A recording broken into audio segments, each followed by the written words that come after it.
pertama, kedua kan sudah tidak ada. Halo, halo, halo, halo. Wih, halo. Hei. Ya. Melanjutkan obrolan tadi malam ya. Ya, kalau tadi malam cerita tentang Sel memori sama dan antibody.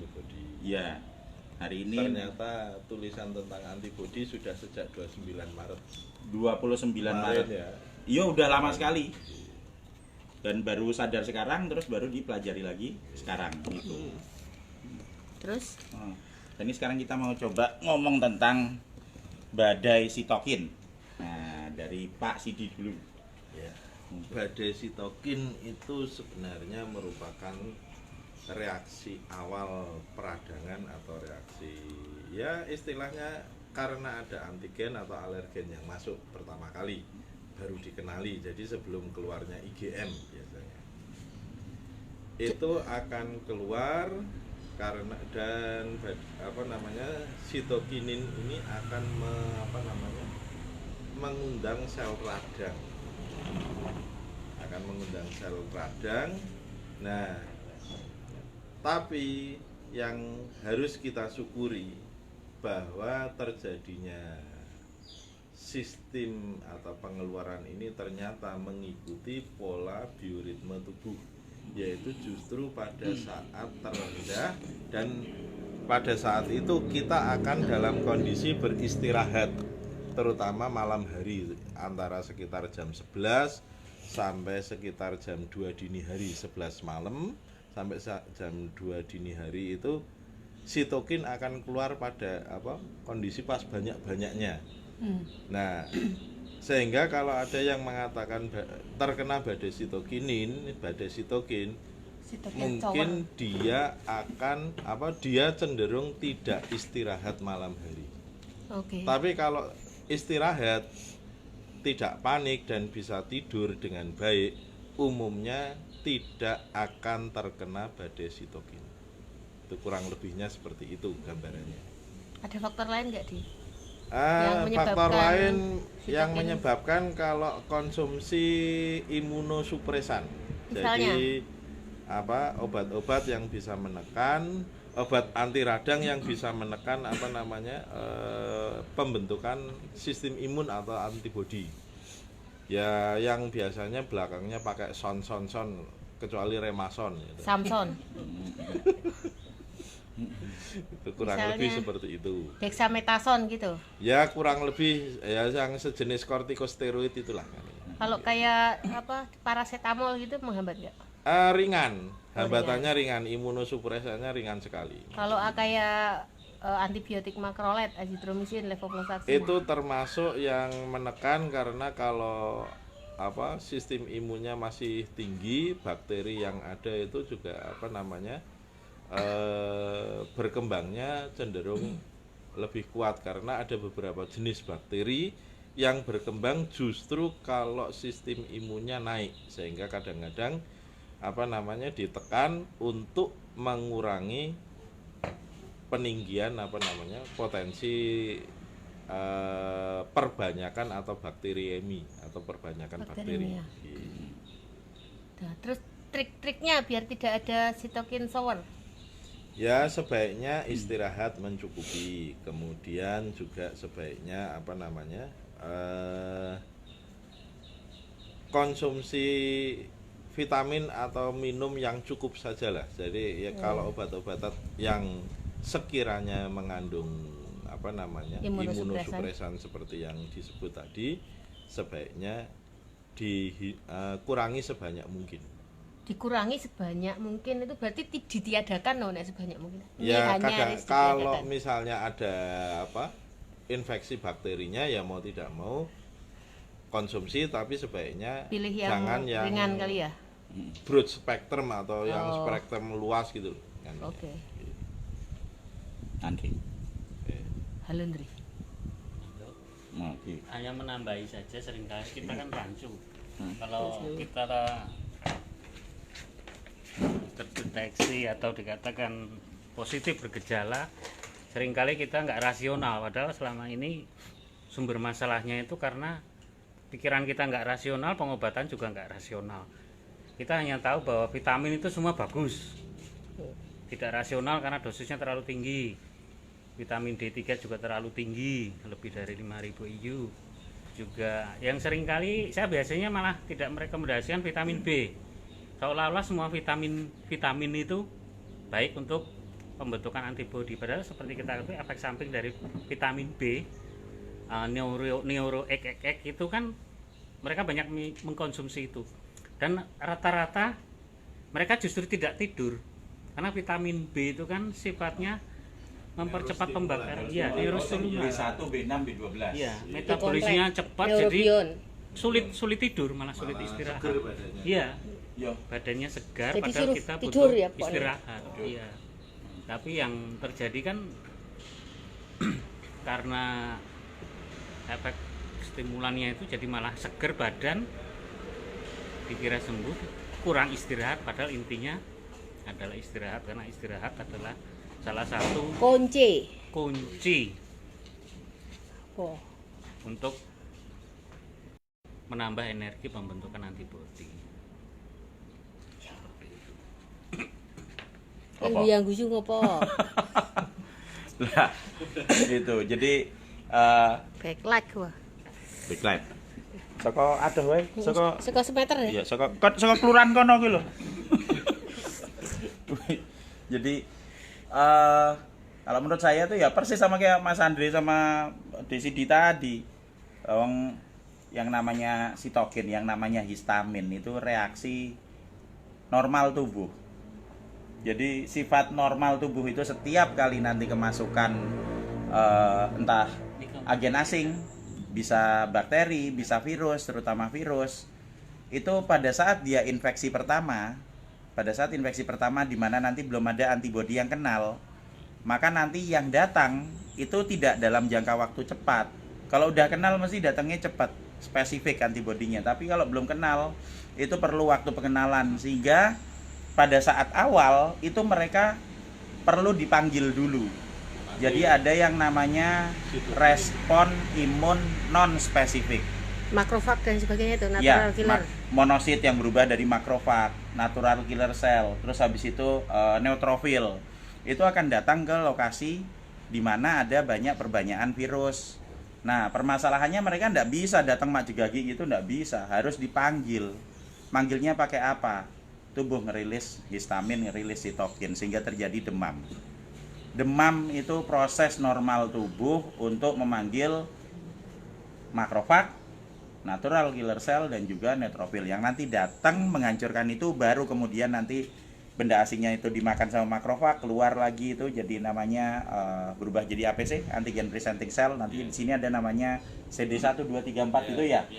Terus Komponen of dikenali. determination untuk nanti dikenali oleh antibody. IgM, ya. IgM, benar. Nah, IgM makanya butuh proses antara 7 sampai 14 hari. Ya. Nah, yang harus kita ingat selama 1 sampai 7 hari ini virus atau bakteri akan melakukan replikasi sehingga jumlahnya sangat banyak. Ya. Itu sebabnya kenapa IgM-nya juga harus banyak sekali. Betul. Sehingga ini yang menghabiskan energi, makanya hari Jadi ke-7 lemes. sampai ke-14 mesti do lemes. Iya. Kalau prosesnya apa? Lemes ditambah panik ya, Dik. Nah, tambah panik itu semakin inilah. Apa saya akan mati gitu. Beda kalau misalnya apa namanya? Infeksi yang kedua atau vaksin kedua. Vaksin pertama itu pun juga munculnya baru hari ke-14 ya, yang IgG-nya, tapi Ya. IgM-nya sudah sejak hari ke-7. Ya. Nah, pada apa namanya infeksi kedua atau vaksin kedua, IgM itu akan muncul hanya dalam waktu antara 6 sampai 24 jam. Sehingga bisa dibayangkan yang tadinya 7 kali 24 jam apa namanya bakteri atau virus yang masuk itu Ya. diberi kesempatan replikasi, sekarang hanya 6 jam maksimal 24 jam replikasi. Nah. Otomatis jumlahnya pasti sedikit, lebih cepat lebih cepat diatasi. diatasi. Ya. Dan setelah keluar IgM-nya 6 sampai 24 jam di apa namanya 2 kali 24 jamnya itu, jadi setelah IgM apa IgM mengenal nggak sampai sekitar 1 sampai maksimal 2 hari, IgG-nya langsung keluar. Betul. Makanya Jadi, kadang keluar cepat sembuh dua-duanya, ya? IgM Iya. sama IgG. Makanya terus Iya. kayak rukun IgG IgM itu pada infeksi kedua itu keluar seakan-akan bersamaan. Berarti Ya. badainya pasti berlalu. Badai pasti berlalu Nah. kalau seperti itu. Badainya itu Heeh. itu yang namanya badai sitokin itu biasanya karena tadi kita tahu ya kalau histamin sama sitokin itu kan dikeluarkan itu kan respon normal tubuh. Iya. Tapi kalau misalnya histamin sama sitokinnya dihambat, nah Ya, otomatis yang terjadi ya kan imunosupresan dengan itu obat-obatan tadi antihistamin ya kan dan imunosupresan yang terjadi apa? Badannya jadi nggak Nggak mengalami siap. radang. Badannya nggak ngalami radang, badannya jadi lebih enak untuk saat itu. Untuk saat itu saja. Jadi tambah lama, tambah dikasih, itu kan nanti histamin sitokinnya ditekan, sel kekebalannya tidak datang. Sing dinggo manggil tidak ada toh. Begitu Nah, efeknya iya. hilang, maus. Iya. Nah, sementara di sini kayak tsunami ya. virusnya tuh bereplikasi terus-terusan. Yang manggilnya tidak ada. Begitu ini dihentikan, perkembangan virus yang banyak langsung histamin sama sitokin yang tadi ditahan dikeluarkan lah, yaitu badainya. Jadi badai sitokin itu bisa jadi juga karena ya buatan sendiri karena apa? Merutinkan pemakaian obat-obatan imunosupresan. Jadi kayak misalnya badannya tidak enak terus kita harus makan obat untuk penahan radang ya. Imunosupresan itu apakah nggak boleh? Ya boleh. Kalau nggak kuat ya dimakan. Tapi sudah itu ya sudah, jangan Kalau dirutinkan 3 kali antipiretik aja 1. masih aman ya. Pakai apa? Paracetamol. Antipiretik analgesik gitu. Ya, itu masih aman lah. Yang Masih tidak aman relatif yang apa misalnya, Pak? Ya yang imunosupresan Yang seperti yang menekan. kortikosteroid, Kortikosteroid, jenis-jenis oke. seperti itulah. Ya. Kurang aman kalau untuk peradangan. Jadi Apalagi peradangan virus terutama. Oh. Jadi kalau demam itu sebenarnya ya normal. Jadi Justru- demam itu harusnya nggak boleh dihilangkan sama sekali gitu ya di prinsipnya. Ya karena itu proses alamiah sih. Oh. Proses alamiah untuk memanggil radang. Dan itu Iya. nanti akan berlanjut ke kesembuhan. Iya toh? Iya. Lah mesti kan ada timelinenya sesuai sama timelinenya itu. Tapi dan ekono. Sekarang kan kita sedang mungkin viral apa-apa. Mereka yang dianggap gagah, perkasa, sehat ya, Eh. tapi akhirnya mengeluh, tidak seperti yang kita bayangkan. Terus yang disalahkan bentar, Cristiano Ronaldo itu berapa kali positif toh? Tidak pernah ada keluhan. Messi itu berapa kali positif? Valentino Rossi itu berapa kali positif? Mereka nggak pernah mengeluh. Oh, telepon aku sambatan kok, Dik. Oh sambatan? Iya. Oh sambatan. Oh, Rossi telepon aku ini. tapi manut ya? Iya. Oh manut. Terus Orang rasa cerewet 131 kono manut. Oke, Orang- Bos. kalau nggak manut soalnya diganti Lektino. Itu Paulo Dybala itu kurangnya apa? Mereka atlet-atlet profesional. Mereka positif. Mereka mengeluh hanya mengeluh positifnya, tidak mengeluh kondisi badannya gimana. Karena apa? Mungkin pengobatan di sana rasional, termasuk yang menderita terkonfirmasi positif itu juga rasional. Sama-sama rasional antara pasien dan pemberi obatnya juga rasional. Itu follower kita itu Rossi sama Messi itu. Oh iya. Iya, makanya dia nyantai aja sampai sekarang. Paulo Dybala itu titip salam Oh iya. di Juventus untuk Aziz. Wong wingi rokokan bareng aku ya ning cakruk ning ngarep kono. Oh iya. dia tanya lagi lah itu kan kadang-kadang pasien itu kan udah Oh, iya, makasih. dokter gitu toh. Ya. Wis manut tadi mau diobatin sama mereka gitu loh. Terus yang harus dilakukan apa? Nah kalau ya sudah ada yang bertanggung jawab, itu kalau saya monggo. Ya. Ya. Soalnya kan kita juga tidak boleh intervensi Tuh. ini dan itu kan tanggung jawab kelak ya akan dibawa sampai mati kelak tanggung jawabnya. Kan Tanggung santai jawab saja. sama yang dikasih Benda tanggung jawab tadi iya, ya. yang memberi kita hidup itu nanti akan meminta pertanggungjawaban sama seperti kita ya. Dan selama Kita sudah ini memasrahkan sama yang dianggap enggak, selama berkompeten ini itu. kan kita berusaha mengedukasi yang benar, bahkan nggak usah jauh-jauh lah. Om Indro mengedukasi dengan apa cara melepas virus yang ada di rongga hidung. Karena apa? Kalau cuma disimpan untuk diri sendiri, kelak tanggung jawabnya jadi berat. Ya. Tapi ini disebarkan ke masyarakat supaya tanggung jawabnya dienteng-entengi. Demikian juga yang saya lakukan. Oh, ya ini untuk menghambat replikasi atau perbanyakan dari virus itu bisa dengan 131 yang melalui pengamatan panjang ya. Hmm. Nah, itu pun juga gitu. So, akan jadi tanggung jawab saya ke sana. Kalau saya tidak nyebarkan ini kan tanggung jawab saya berat.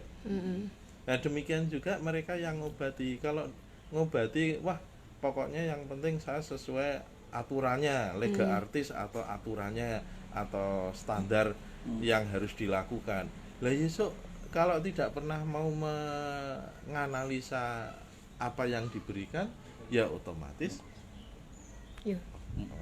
orang-orang itu juga jamu kok. Oh ya, Bukan ada pasien. Berarti tanggung jawabnya nanti yang mikul mereka sendiri ya di iya, masing-masing. dianggap kita santai aja kayak gitu. Jadi kalau ada yang berani seperti itu, menjalankan seperti itu, ya monggo, kita nggak bisa apa namanya. Jadi kalau mereka yang tahu ilmunya tapi ternyata tetap tidak melakukan, tidak memberikan yang sama terbaik seperti buat 131 sederhana aja ceritanya itu kan ada 8 kelompok yang saya amati. Yang pertama hanya diinfeksi dari apa namanya? Kelompok pertama yang diinfeksi dengan apa namanya? Dahak pasien ya, pasien. Jadi ini tidak pakai diisolat tapi langsung aja sampel dilarutkan sedikit dengan garam apa namanya fisiologis ya ta? Terus dibagi untuk kelompok 1, yang kedua ya ta? Yang kedua yang kelompok diberi treatment dengan 131 ini. Ada sebenarnya ada beberapa kelompok selain 131 juga ada komponen ramuan yang lain. Kemudian yang ini diberi sampai hari ke-7, yang ini diberi sampai hari ke-5. Selesai. Pindah ke HP-nya Pak Dindro.